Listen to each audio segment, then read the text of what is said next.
Halo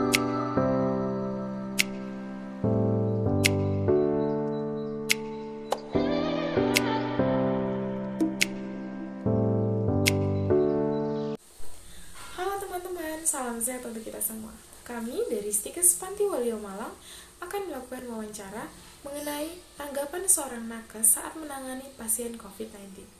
Di sini kami akan mewawancarai 3 narasumber. Baik, untuk narasumber kita yang pertama ada Kak Maria Clara Putri Awidya AMDK. Dan untuk narasumber kita yang kedua ada Kak Deborah Tri Duhita AMDK. Dan untuk narasumber kita yang ketiga yaitu Nurse Bonifasius Fajar Eka Wahyu Suroso, SK. Sebelumnya, izinkan kami memperkenalkan diri. Perkenalkan, nama saya Febronia Sartinium. Lalu bersama dengan teman saya yang pertama Veronica, dan teman saya yang kedua yaitu Christine. Nah, di masa pandemi seperti ini, kami sangat mengurangi aktivitas bersama. Jadi, untuk wawancara kali ini kami melakukannya secara virtual, yaitu menggunakan via Zoom. Nah, hal ini dapat mengurangi perkembangan COVID-19. Baik, selamat malam. Perkenalkan, nama saya Febronia Sartinium. Saya dari Stikes Panti Waluyo Malang. Di sini saya akan melakukan wawancara bersama Mbak yang di sebelah saya. Sebelumnya bisa diperkenalkan diri dulu, Mbak. Perkenalkan, nama saya Maria Clara. Saya perawat ruang isolasi di Rumah Sakit Panti Waluyo Malang. Oke, baik. Beberapa menit ke depan mungkin saya akan memberikan pertanyaan sedikit mengenai masa pandemi ini. Baik, untuk pertanyaan yang pertama, Mbak, bagaimana cara Mbak biar pasien yang COVID tadi itu tetap semangat dalam menjalani isolasinya?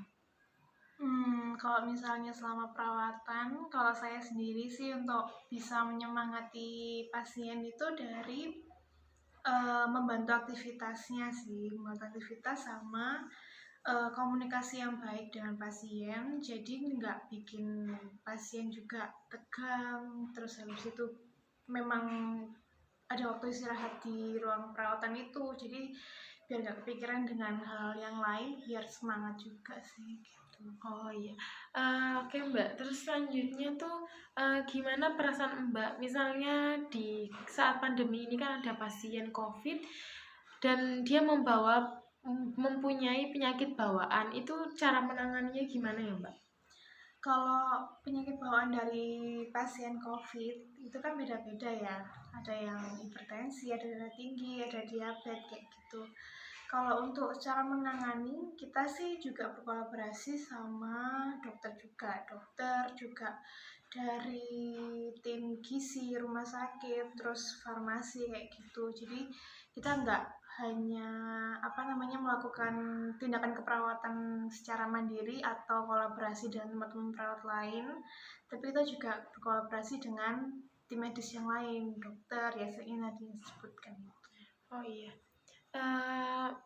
Kira-kira kan di masa pandemi seperti ini, terus Mbak juga terjun langsung dalam menangani pasien COVID-19.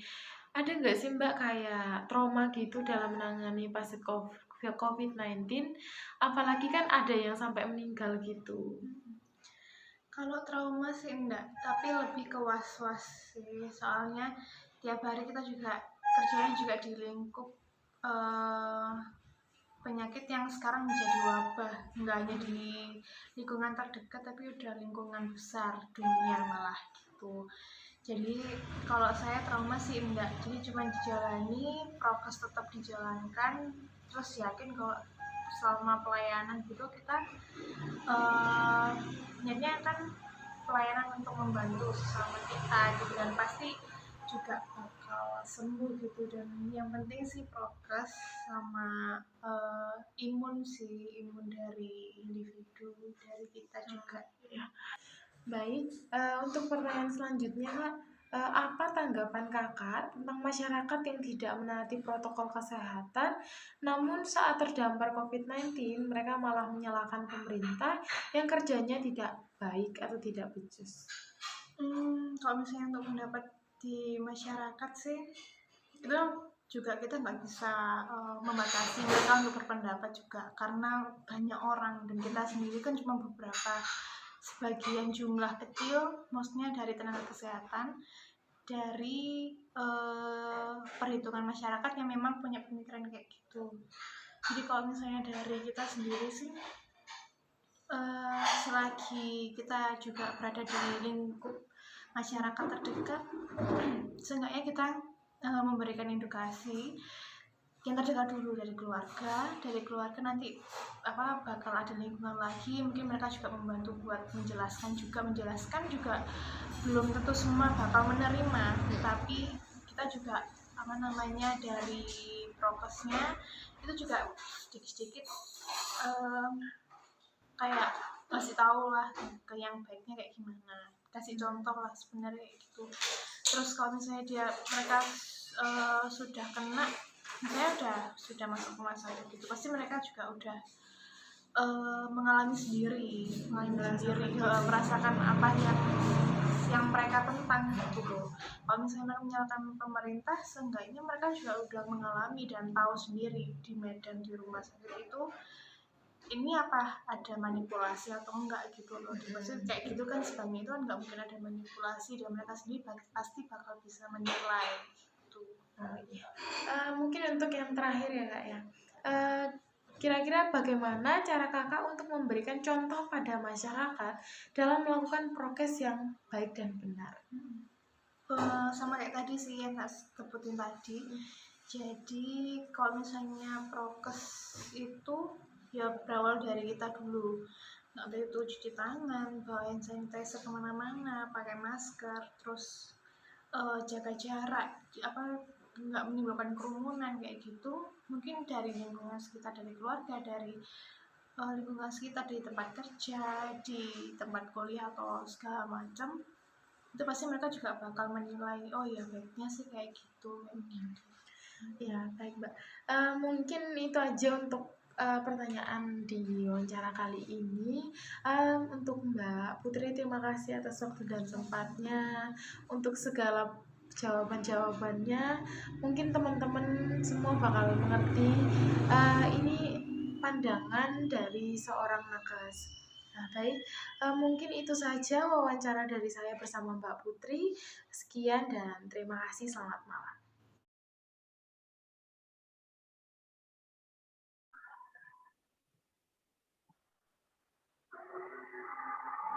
Selamat siang, Kak. Perkenalkan, nama saya Veronica Ayuning Tias.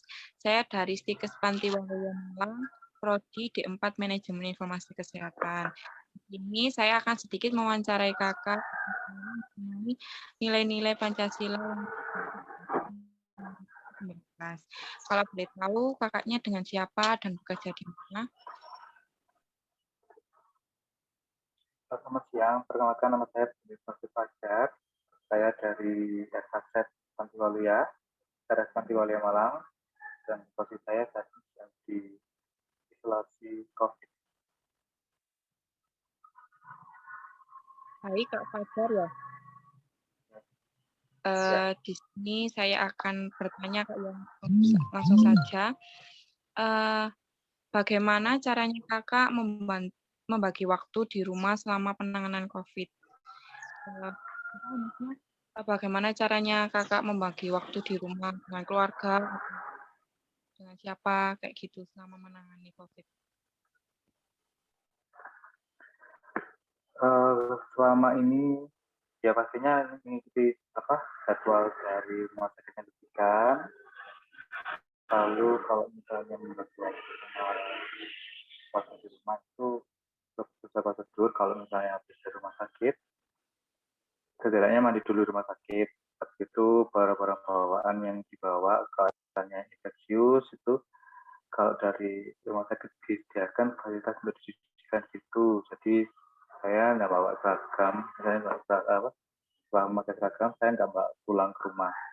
Kalaupun bawa pasti saya taruh di keranjang kuning, saya sendirikan. Setelah itu ketika datang dari rumah, saya langsung menuju ke rumah belakang. Maksudnya rumah belakang itu yang ada cuci dan segala macam sama mandi. Jadi saya langsung ke sana.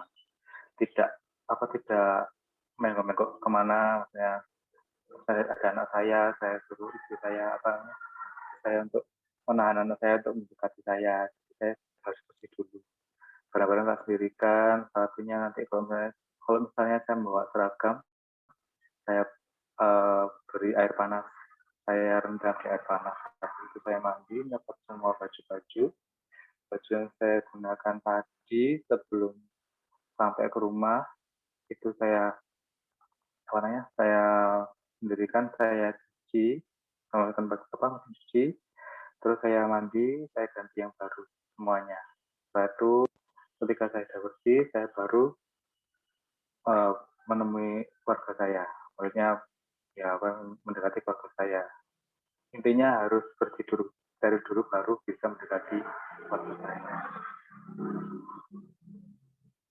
Baik, jadi harus disterilkan dulu badannya Kak ya sebelum masuk rumah. Betul. Ya, saya yang kedua ini selama Kakak merawat pasien COVID, bagaimana pengalaman Kakak untuk mendekatkan diri dengan pasien supaya pasien itu semangat untuk sembuh, supaya kan ini. Jadi bagaimana caranya Kakak untuk pasien itu supaya tetap semangat gitu dalam menjalani masa pemulihan.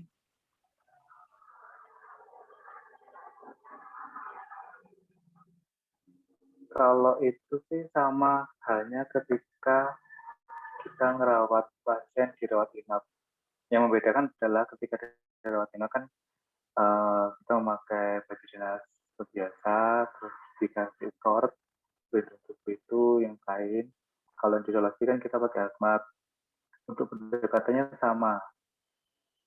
Hanya itu saja.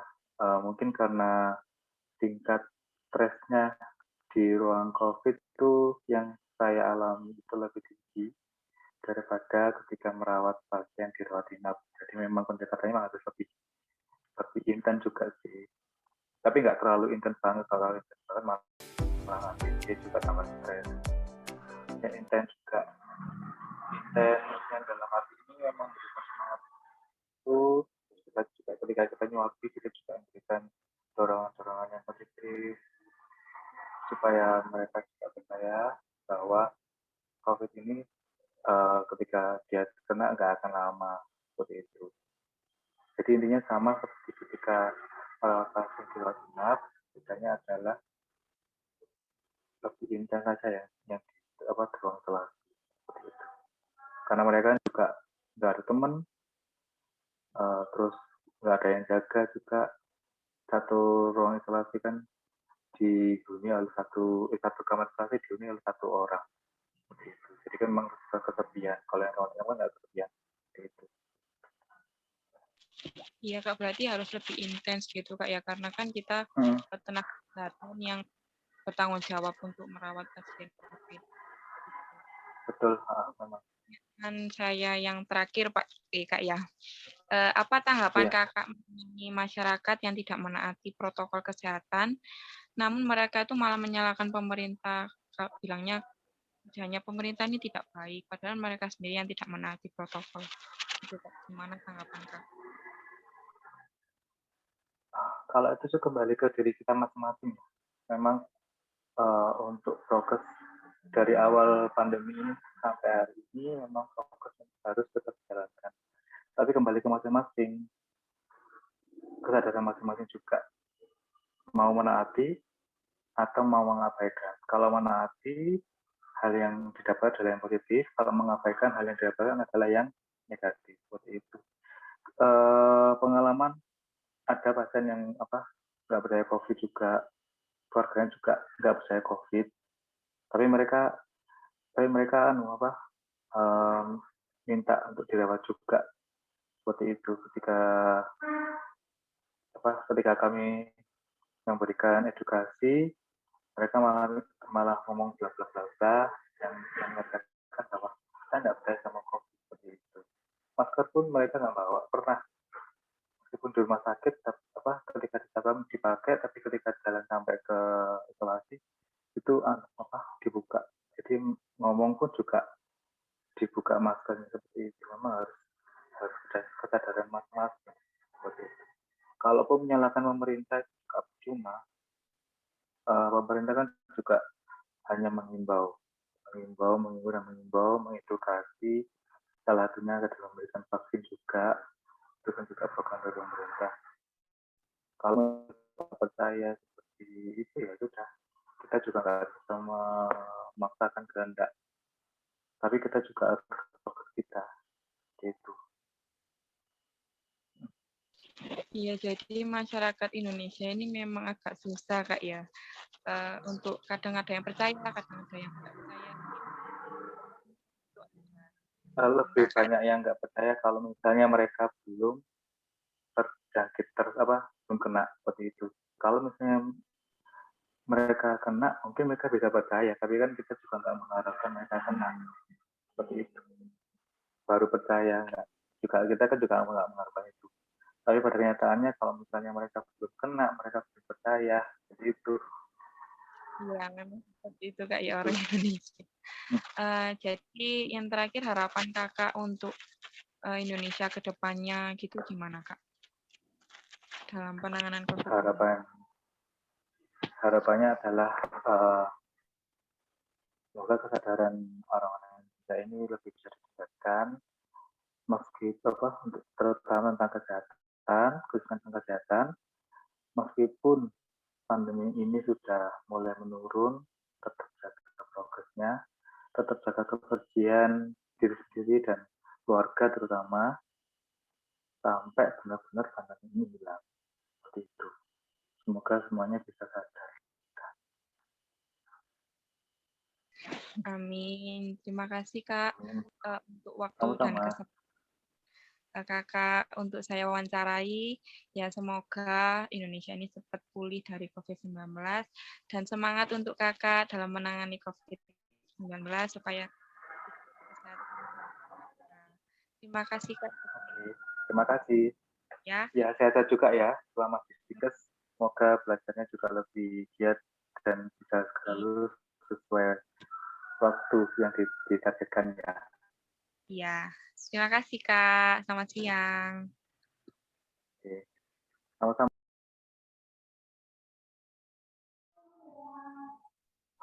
Oke, baik Mbak. Selamat siang. Maaf mengganggu waktunya sebentar.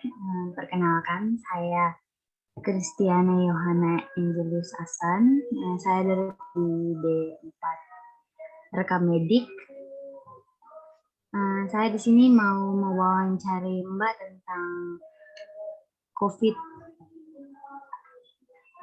Sebelumnya boleh tahu Mbaknya namanya siapa? Ya, nama saya Deborah Tidwita. Boleh dipanggil Deborah saja. Oke, Mbak. Kita mulai aja ya dengan pertanyaannya. Ya, boleh. Pertanyaan pertama saya itu, kegiatan apa aja selama COVID di rumah sakit? Ribet nggak sih ngurusin pasien-pasien COVID yang ada di rumah sakit? Kalau menurut saya selama 2 tahun ya, kurang lebih sekitar 2 tahun kerja di ruang COVID itu sebenarnya untuk ribetnya sih fleksibel. Tergantung kita yang dinas, tergantung kita menempatkan waktu, tergantung kita menyiapkan juga persiapan untuk ke ruangan. Karena kan ruangan kantor sama tempat COVID itu beda. Jadi kalau kita masuk ke ruang COVID itu harus persiapan dulu apa yang mau dipakai. Seragamnya juga harus ganti. Di kantor beda, di dalam beda. Begitupun juga obat-obatan juga sama, juga harus dipersiapkan dulu sebelum masuk. Karena yang sudah di dalam tidak bisa keluar. Contoh, misalkan infus itu kalau sudah di dalam nggak bisa dikeluarkan. Apapun itu, misalkan stetoskop yang buat ini ngecek detak jantung itu, sudah di dalam nggak bisa keluar. Jadi kita harus bisa itu membagi mana yang harus di dalam, mana yang harus di luar. Sebenarnya itu tergantung tim kita. Apa yang misalkan kita butuh di dalam, pasien kita butuh obat antibiotik misalkan, ya gitu. Teman-teman ada butuh antibiotik, pasien ini belum dapat, masuk jam 16 misalkan gitu. Ya mereka yang di luar, partner yang di luar menyiapkan, diberikan yang ke dalam gitu. Ya karena fleksibilitas, maksudnya karena tim kerja kita. Ribetnya itu karena itu sebenarnya. Kalau misalkan tim kerja kita nggak sesuai dengan kita, itu yang ribet. Sebenarnya nggak ada yang ribet sih, enjoy aja. Terus Mbak, yang pengalaman kalau nenangin pasien yang khawatir gitu kalau terkena COVID itu gimana Mbak? Kalau itu sangat gampang sekali. Kita itu harus ada hubungan terapeutik ya. Hubungan terapeutik itu apa ya? Kenyamanan antara kita ke pasien. Harus nyaman. Nyamanin pasien itu nggak dengan harus kita memberi ke pasien, nggak harus apa nggak gitu.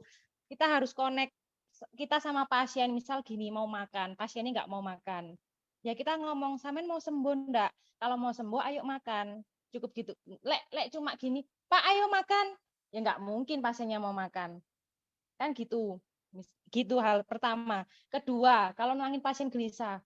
Gelisah itu coba, ayo tenang dulu, biar mau sembuh enggak? Kalau mau sembuh, ayo tenang dulu. Habis ini mana yang sakit misalkan?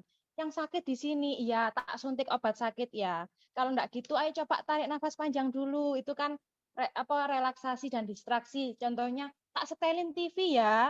Tak setelin TV-nya dulu biar sampean bisa lihat TV. Yang tenang nanti tak teleponkan keluarga video call dari luar gitu. Misalkan minta apa, aku mau minta, sampean minta apa wes keluarganya, contohnya begitu. Aku minta roti ya, tak teleponkan. Sampean pokoknya yang tenang. Lek nggak tenang nggak tak teleponkan. Contoh hal kecil gitu. Sebenarnya sih dari kita. Sebenarnya pasien bisa tenang, bisa apa itu dari kita.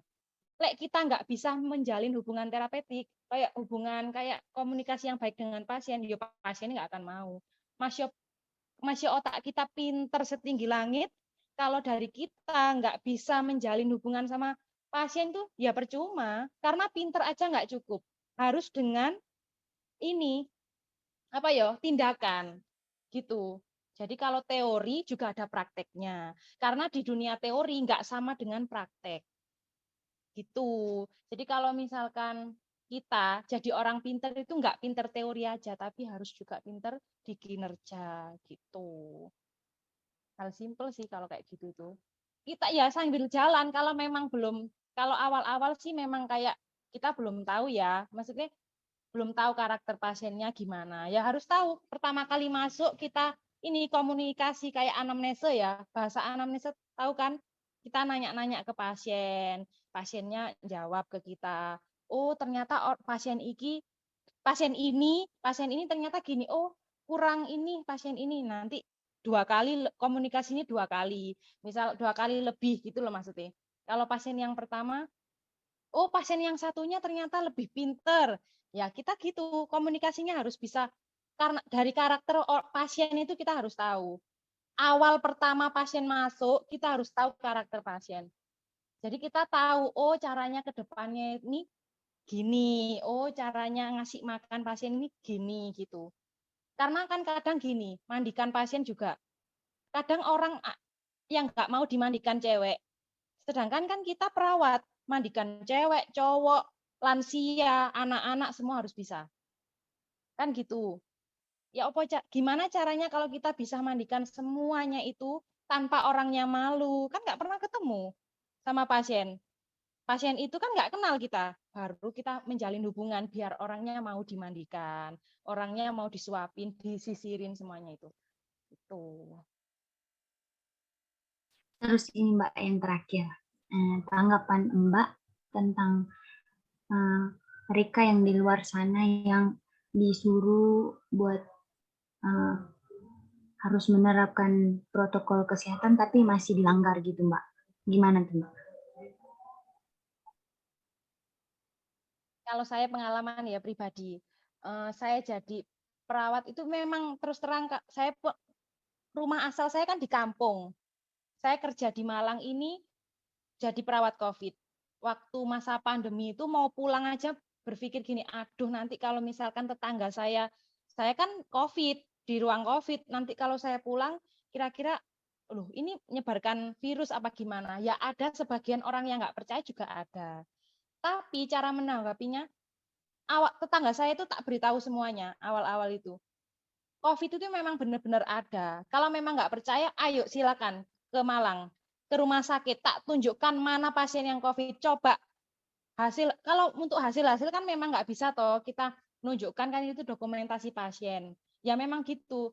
Ya tak ceritain kalau saya itu pasien yang rawat jenazah semuanya itu tak ceritain semua, mungkin cuma inisial aja lah. Paling nggak mereka punya pandangan, oh ternyata memang ada ya COVID itu. Makanya pakai masker, cuci tangan, menjaga jarak itu sangat penting. Meskipun, dan yang paling utama kan sekarang ada program itu vaksin, yaitu dijalankan. Semua satu keluarga saya itu awalnya dulu tetangga nggak mau vaksin. Setelah keluarga saya kena COVID dan saya merawat ya sampai sembuh, mereka akhirnya paham, semua akhirnya ikut.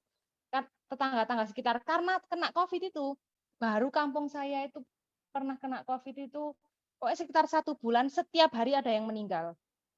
Ternyata dicek hasilnya positif. Ya gara-gara itu. Tapi ya awal-awalnya saya bilang gini, memang COVID itu ada. Kalau nggak percaya, iki foto saya pakai hazmat itu, ini nyata nih, orang yang meninggal itu sangat banyak, tua, muda, lansia, semua nggak memandang usia, nggak punya penyakit bawaan, semua meninggal karena COVID.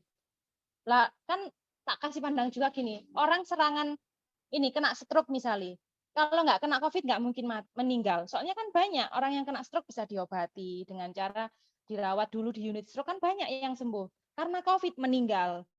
Kan sudah ada buktinya kalau banyak orang, kalau lingkungan kecil saya bisa inilah, mesti menjangkau. Kalau di luar-luar sana nggak terlalu saya ini, soalnya kan memang COVID juga mendunia ya, bukan Indonesia. Saya kira kalau untuk lingkungan luas saya nggak begitu ini. Itu sudah urusan yang besar-besar ya, kayak wali kota, apa mesti kayak pemerintahan ya, di luar-luar. Kalau untuk lingkungan sekitar ya itu cukup tak beri pemahaman tentang COVID aja, karena kan sudah terbukti nyata. Teman saya pun banyak yang meninggal, apa yang sejawat kayak perawat, dokter pun banyak yang meninggal. Bahkan orang farmasi aja yang nggak terjun langsung ke COVID ya banyak yang meninggal. Karena apa? Lingkungan sekitar yang membawa virus. Sebenarnya kan kita pakai masker terus. Nah, saat kita makan, ternyata orang serumah kita dari pasar misal contoh, nggak pakai masker, ya udah wes kenanya dari orang itu. Padahal kita enggak. Kita padahal tetap pakai masker, cuci tangan, apa-apa kita ingat gitu. Gitu aja lah pokoknya di bawah apa yang lingkungan sekitar itu dengan cara itu aja wes. Nggak bisa kita ngasih woro-woro, maksudnya kita ngasih ke lingkungan sekitar, woi kita harus pakai masker, itu bukan ranah kita. Ranah kita lingkungan terkecil dulu, keluarga, tetangga-tetangga. Yang penting paham dulu. Kalau mereka bisa paham, kalau nggak paham ya udah, kena dulu baru dia percaya. Wis kebanyakan gitu, kena dulu baru percaya. Keluarga meninggal dulu baru percaya. Kebanyakan gitu. Yang setahu saya ya selama ini gitu. Nah, Mbak, pesan Mbak untuk ke masyarakat di luar sana gimana, Mbak? Tentang COVID. Oh, Iya, Mbak. kalau pesan saya sih untuk orang-orang ya, apa meskipun sudah vaksin, kita itu vaksin kan diberi benteng ya, diberi tentara. Kalau misalkan ada ini musuh ya COVID itu datang, kan ada tentaranya yang nyerang. Sebelumnya kan nggak ada. Bukan berarti tubuh kita itu sudah nggak akan terkena COVID, enggak. Kalau tubuh kita lemah tetap kita bakal kena. Cuman nggak separah sebelum kita kena vaksin. Jadi kayak gini, kalau dulu belum kena vaksin, kita tetap ya belum kena COVID, belum vaksin misalkan, dulu cepet aja meninggal, udah imun kita lemah, semua meninggal. Ya, lah sekarang setelah kita vaksin, kita sudah punya tentara itu tadi yang menyerang. Meskipun tubuh kita lagi down, paling enggak kita sudah ada benteng itu tadi. Jadi bisa saat tubuh kita naik dan benteng kita ada, wis COVID itu bisa hilang. Maksudnya bisa sembuh tanpa kita sampai sesak nafas, sampai kita meninggal dunia, kan nggak sampai gitu. Makanya harus tetap pakai masker, cuci tangan gitu. Pesannya ya itu aja, tetap menjaga jarak. Meski dalam kondisi sakit, paling nggak jangan keluar dulu, kita di rumah makan yang banyak, istirahat yang cukup, itu aja lah. Gitu. Ya, baik Mbak. Terima kasih banyak atas waktu yang diberikan. Nah, sampai sini aja Mbak wawancaranya, sudah bermanfaat sekali untuk kami yang di luar sana ya. Yang mungkin bandel gitu. Ya Mbak, makasih. Ya, Selamat siang Mbak. selamat siang.